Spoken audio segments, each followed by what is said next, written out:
Hello, Brobs. We're back with Anyone's Son, a true story by Roberta Roche, with the killer Harry De La Roche Jr.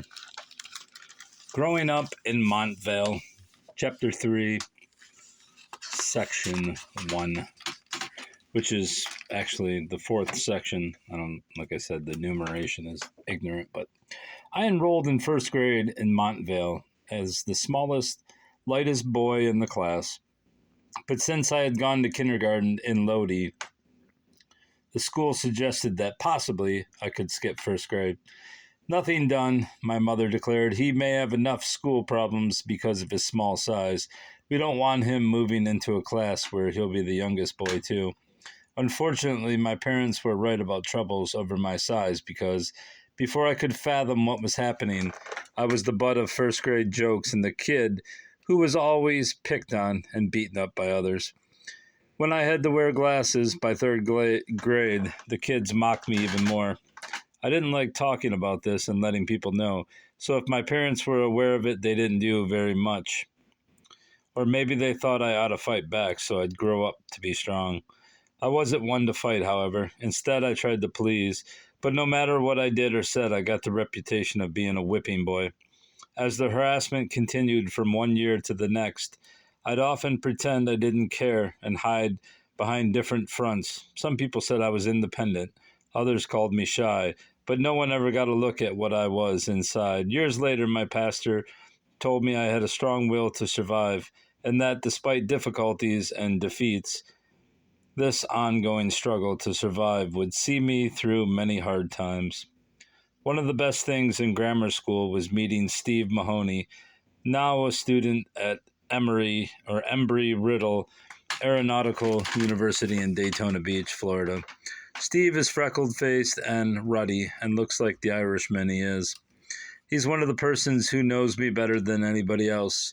We became close friends in Boy Scouts and had good times together. Occasionally, with other fathers and sons, we'd go on good overnight trips. Sometimes, though, I was ribbed in Scouts just like every place else.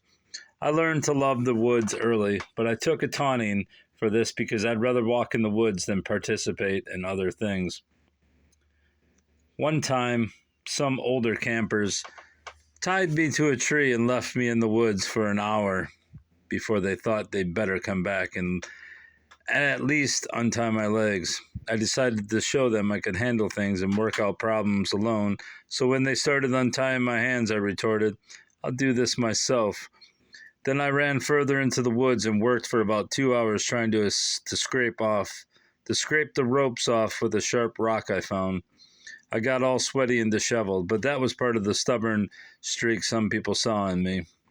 I stayed in Scouts for several years till I was a senior in high school, and when I got out during that year, I was ready for the rank of Junior Assistant Scout Master. During the years that I was in the Leadership Corps and also the Senior Patrol. People sometimes called me a loner because of my avid reading and the way I liked to sit by myself and bury myself in a book. I was a speed reader from the word go and could read a thick book in no time. When one family would go to Uncle Steve's to swim and have a cookout, I'd swim with the rest of the kids a while. Then I'd go off and read. I also got interested in collecting coins because of Pop Pop's collection. In fact, his collection was so valuable he kept part of it at our house because he felt it was safer there than in his own home in Lodi. Little did he know what would happen to some of his coins in Montvale. As soon as I was able, I got a paper out and also did some household chores for a widow on our street.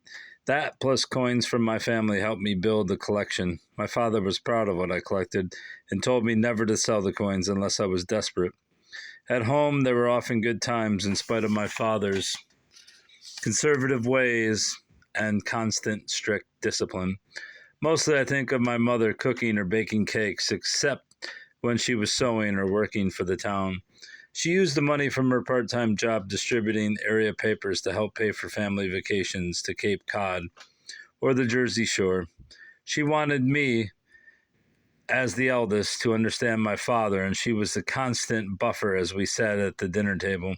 Whenever she sensed his mood would be bad, she'd say before we ate, "Don't bother your father tonight." There's him in his baseball season, 1970.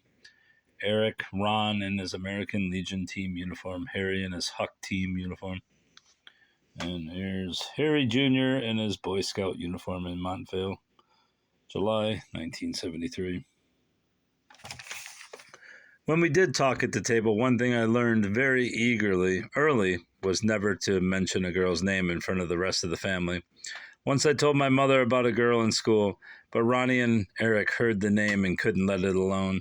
I never mentioned the girl after that, and I never brought one home. We didn't bring many people home except for one best friend. My friend was Steve Mahoney. Ronnie's was Andy Cannon, a personable guy with light blonde hair and a John Denver haircut. Eric played with Mitch Mulligan, who lived a few blocks away. Those three were always welcome almost any time, but sometimes Steve feared my father, and when he heard him yelling, he wouldn't come inside. In the summer, we'd often camp in our yard or on our screened-in porch, and we go to block parties in Montvale as a family of 5. Church was big in our family, so we'd always sit together at the Woodcliff Lake Christ Lutheran Church, where, among other volunteer jobs, my father was president of the congregation for one period of his life. Ronnie and I were confirmed there, and on confirmation day, Grandma Ebneater sent me a card on which she and Pop wrote, "We're proud of whatever you boys do, all of our love forever." I joined the youth group at the church and also the basketball team. I had great respect for the coach of that team, a builder named Roger Anderson, who was head of the Lutheran League and who had a great way with kids. He called me the fastest runner he'd ever had on a team. I also liked Pastor Roy Nilsson, and I guess what I liked best was the way the church kids didn't put me down as much as others did. This wasn't allowed to happen. They more or less rooted for me. Athletics weren't a big thing for me, but they were tops in our family. My father coached many Little League teams and played on a men's softball team. He was also a manager and umpire for the Montvale Athletic League. I wasn't the natural athlete that my 2 brothers were, but I went out for Little League to comply with my father's wishes. I didn't really like it, though, because as my father's son, I sometimes felt I got the brunt more than anyone else. One of my other interests was the Park Ridge Pistol and Rifle Range, which my father always encouraged. Guns represented power to him, but my mother really despised them and tried her best to ignore the 4 my father kept in the house. As always, though, she deferred to him, so his rifle was usually under their bed. His 9mm automatic pistol was always under the mattress, and a loaded, high-standard .22 caliber pistol was in his bedside table. The other pistol, a .38 caliber revolver, was generally in his bedroom closet. My mother didn't know about that for a period of several months. As the eldest in the family, I was the first of my brothers to learn how to handle guns. I became an accredited marksman, and eventually, while in high school, I sometimes taught at the range. Usually I went there weekly, and after I finished shooting, I'd pick up lead and shells. Later, my brothers did this too, so our house was full of shells. My parents were all for our outside activities, since they did so much in town, but nevertheless, school marks came first, and if our marks were low, my father made us stay in at night until the next report card. He always wanted to pull us up to our very best and highest, so whenever we had a low mark, he'd give us work on his own, and then he'd check on us every night and keep track of the progress we made. The year I entered the 7th grade in Fieldstone Middle School, I met a couple of other friends who have stuck with me. One was Bob Gant, a real straight boy whose family is very religious and who's now in college on a scholarship at Rutgers University. He had 2 sisters and a brother, and his family was very close. His mom was always nice to me, and she always had time to talk. Bob never came to my house, but I went to his a lot, and I liked the ways his family sat down and talked out their problems together. I'd often ride my bike there just to be with Bob. And when he'd be on his mowing job at a farm across the street, I'd give him a hand with that. When he had a couple of acres to mow, he couldn't fool around, so I'd take a sickle and cut down grass that had grown too high to mow. Once I got blisters all over my hands, and he never forgot about this.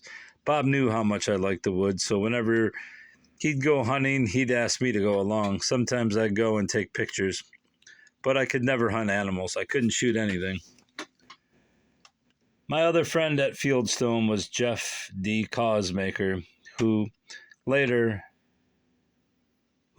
have many ups and downs while he was growing up. He was the son of a school principal, and we had some good times together, though I still had the problem of being mocked out. That began in grammar school. Mocked out.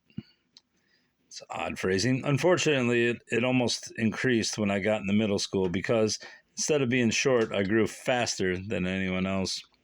The fact that my growth came all at once was a new cause for ridicule, and the more I'd try for acceptance, the more I'd be the scapegoat I had always been. The athletes especially ganged up on me, and sometimes when I'd get to the gym, they'd all try to push me around. Once when they pushed me against the locker, Bob Gant got really mad. "Fight back," he begged, "at least just once. Let them know that you can." By the time I got to 8th grade, two things happened to me. My height and the way I was growing up began to make me feel strong. At last, I was getting too tall and too big to have my ass beaten all the time. I'd also decided once and for all to work problems out on my own and never let anybody know how I felt inside. I was starting to feel more capable and better about myself. Then one things shot me down again at graduation time. What the hell does that mean? Then one things shot me down again at graduation time. Anyway, I picked up some kind of virus, I don't remember what, but I missed the second graduation practice and should have missed the third. My parents wanted me to go, however, so they'd see me graduate. "Why don't you try?" my father said. "You'll probably be all right." I forced myself to go that day and practice with my class, but the stage lights were so terribly hot they made me feel sick and faint. Then, as the faintness continued, I blacked out on stage. I couldn't help it that I was sick, but the kids wouldn't let me forget it. So that was another mock out that followed me from middle school to my first year at Pascack Hills. I guess mock out was a phrase back then. And that's going to be the end of that section, thankfully. I'm not a particular fan of his autobiography here. All right, that's all, bro. Until next time, goodbye.